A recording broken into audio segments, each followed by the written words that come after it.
any noise to let us know that you're here.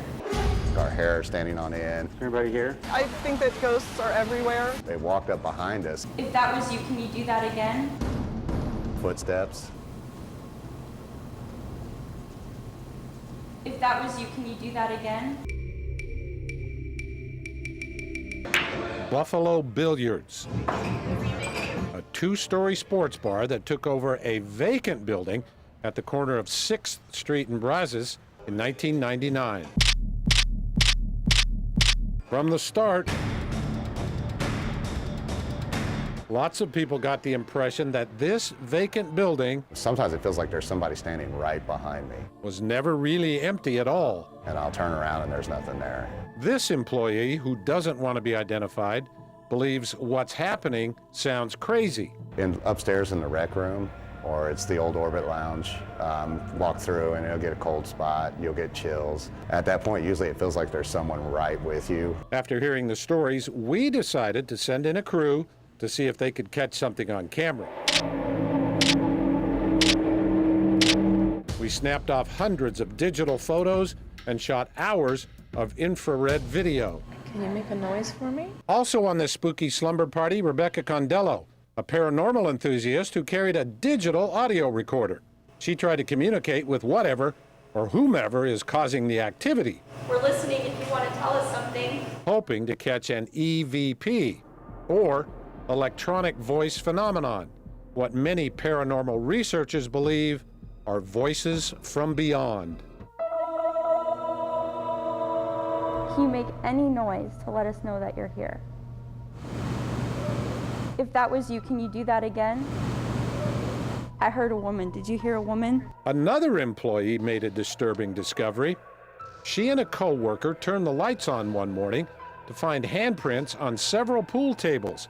The handprints were small, the size of children's. Like a game of hide and seek, the apparition of a small boy has also been seen running through the kitchen doors. And what the staff may not know, children have been seen here before, 160 years ago.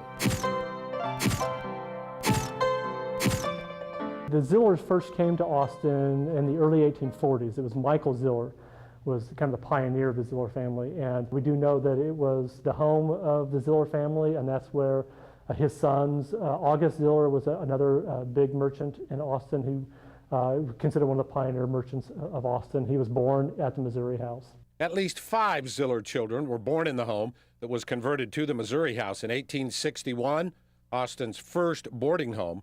The location would play host to several different families and businesses as the growing capital of Texas evolved. During the time that it has been there, it has been usually commerce on the first story and then families living on the second story. And my guess is the residual energy that's still in that building that we can get evidence from has to do with those families. Janine Plummer, the founder of Austin Ghost Tours, thinks the paranormal activity is residual, like history, repeating itself over and over again. Places are often haunted because people spend a lot of time there, not necessarily because there's a dramatic death, but more of an emotional connection. Any employees have any, say, fear maybe being alone here or going to certain places here? Absolutely. There are some employees that won't come upstairs by themselves in the dark. The rec room is where footsteps are heard. It stopped and then we just started discussing it, and then maybe 30 seconds later it started going up the stairs, and like every other stair was cracking, like, man, something that weighed like 400 or 600 pounds was walking on the stairs. We also caught the sound of floorboards creaking. And employees have reportedly heard whispers and seen bar stools shake. The back staircase in the rec room, that's where the apparitions of 2 women have been seen, one who appears to be dressed in Victorian-era clothing. In particular, a woman who lived and had a hat shop. She maintained that business and lived upstairs and would take on young girls who needed, like, as a boarding house. That's who I suspect is still there. While our investigation only turned up a few anomalies, something we caught on audio surprised everyone. Did you used to live in the boarding house? Listen to that again. I think that ghosts are everywhere, and I think it's interesting to find out who they are because they often tell stories of the past. And we can learn about our city actually through ghosts. Buffalo Billiards employees have learned that, like it or not, history sometimes speaks in ways not everyone wants to hear. Not knowing what it is, that's probably the scariest thing.